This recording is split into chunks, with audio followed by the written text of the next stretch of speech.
Fourth grade, I just want to let you know we're starting chapter 2 today, and I hope you guys have a great week of school. Chapter 2, Pippi is a thing finder and gets into a fight. Annika woke up early the next morning. She had jumped out of bed and ran over to Tommy. "Wake up, Tommy," she cried, pulling him by the arm. "Wake up and let's go. Let's see that funny girl with the big shoes." Tommy was wide awake in an instant. "I knew even while I was sleeping that something exciting was going to happen today, but I didn't remember what it was," he said, as he yanked off his pajama jacket.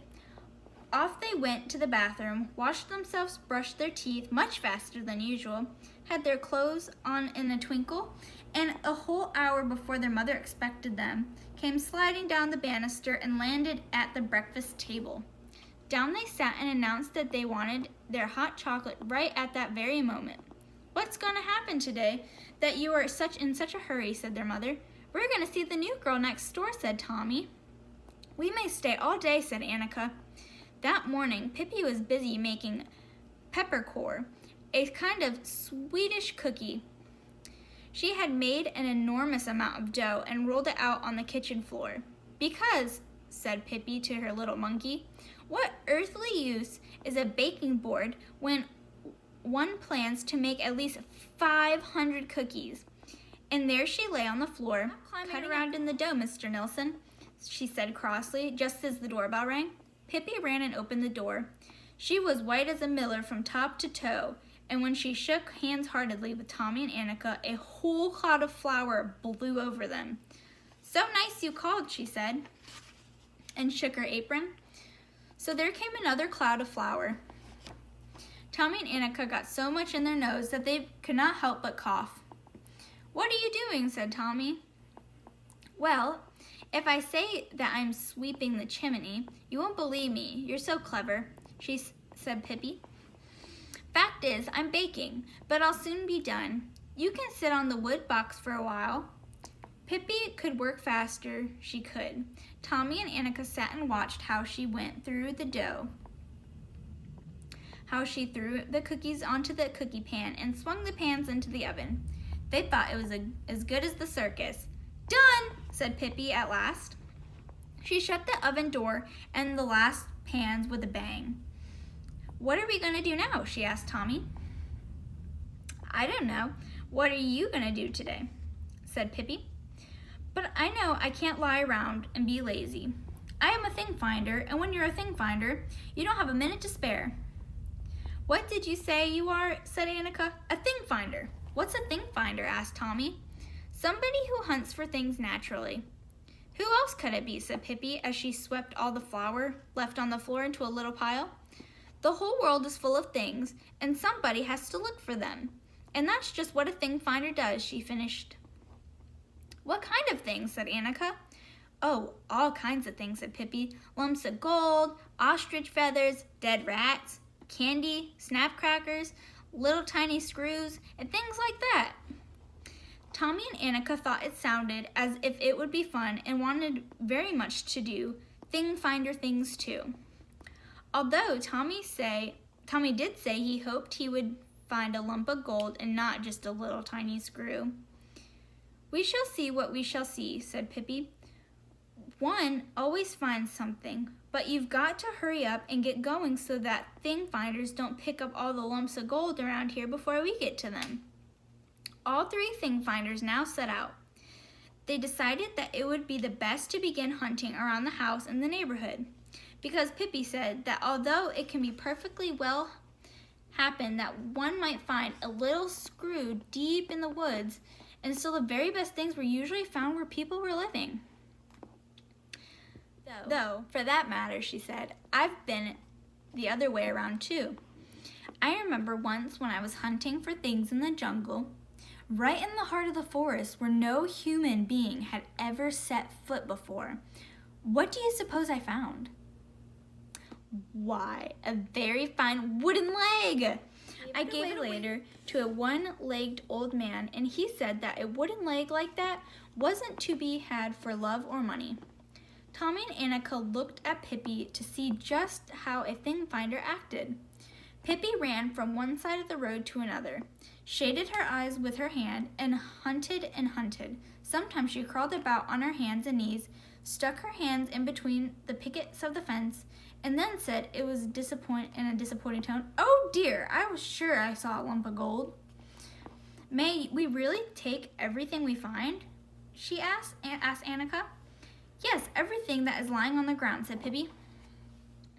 Presently, they came to an old man lying asleep on the lawn outside the cottage. "There," said Pippi, "that man is lying on the ground. We have found him. We'll take him." Tommy and Annika were utterly horrified. No, Pippi, we can't take that old gentleman." "We cannot possibly," said Tommy. "Anyway, whatever we could do with him." "What would we do with him?" "Oh, there are plenty of things we could do with him. We could keep him in a little rabbit hutch instead of a rabbit and feed him on dandelions. But if you don't want to, I don't care. Though it does bother me to think that some other thing finder may come along and grab him." So they went on. Suddenly, Pippi gave a terrific yell.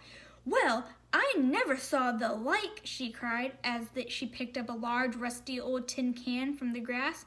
"What a find! What a find! Cans? That's something you can never have too many of." Tommy looked at the can doubtfully. "What can you use a can for?" "Oh, you can use it for all sorts of ways," said Pippi. "One way is to put cookies into it. Then it becomes a delightful jar with cookies. Another way is not to put cookies in it. Then it can become a jar without cookies. That certainly isn't quite so delightful. But still, that's good too." She exclaimed at the can, which was indeed rusty and had holes in the bottom. "It looks almost as if it were a jar without cookies," she said thoughtfully. "But you can put it over your head and pretend that it is midnight." And that is just what she said. With the can on her head, she wandered around the block like a little metal tower and never stopped until she stumbled over a wire fence and fell flat on her stomach. There was a big crash, then the tin can hit the ground. "Now, see that," said Pippi, and I took it off the can. "If I hadn't had this thing on me, I would have fallen flat on my face and hurt myself terribly." "Yes," said Annika, "but if you hadn't had the can on your head, then you wouldn't have tripped on the wire fence in the first place." Before she had finished speaking, there was another triumphant cry from Pippi, who was holding up an empty spool of thread. "This seems to be my lucky day," she said. "Such a sweet little spool to blow soup bubbles with, or to hang around my neck for a necklace. I'll go home and make one this very minute." However, just at that moment, the gate of one of the cottages nearby opened, and a boy came rushing out. He looked scared, and that was no wonder, because head over heels after him came 5 other boys. They soon caught him and pushed him against the fence. All 5 boys began to punch him and hit him. He cried and held his arms in front of his face to protect him. Give it to him, cried the oldest and strongest of the boys, "so that he'll never dare to show himself on the street again." "Oh," said Annika, "it's Willie. They're hurting. Oh, how can they be so mean?" "It's that awful bank. He's always in a fight," said Tommy. "And 5 against 1? What cowards." Pippi went up to the boys and tapped Bank on the shoulder. "Hello there," she said. "What's the idea? Are you trying to make hash out of little Willie with all 5 of you jumping at him at once?" Bank turned around and saw a little girl he had never saw before, a wild-looking little stranger who dared to touch him. For a while, he stood there and gaped at her in astonishment. Then a broad grin spread on his face. "Boys," he said, "boys, let Willie alone and take one look at this girl. What a babe." He slapped his knee and laughed, and in an instant they all flocked around Pippi, all except Willie, who wiped away his tears and walked cautiously over to the stand beside Tommy. "Have you ever seen hair like hers, red as fire, and such shoes?" he continued. "Can I borrow one? I'd like to go rowing, and I haven't have a boat." He took hold of one of Pippi's braids but dropped it instantly and cried, "Ouch, I burned myself." Then all 5 boys joined hands around Pippi, jumping up and down, screaming, "Redhead, redhead." Pippi stood in the middle of the ring and smiled in the friendliest way. Ben had hoped she would get mad and begin to cry. At least she ought to have looked scared. When nothing happened, he gave her a push. "I don't think you have a very nice way with ladies," said Pippi, and she lifted him in her strong arms high in the air and carried him to a birch tree and hung him over a branch. Then she took the next boy and hung him on another branch, and the next one she set on the gate post outside the cottage, and the next one she threw right over the fence so that he had landed in a flower bed.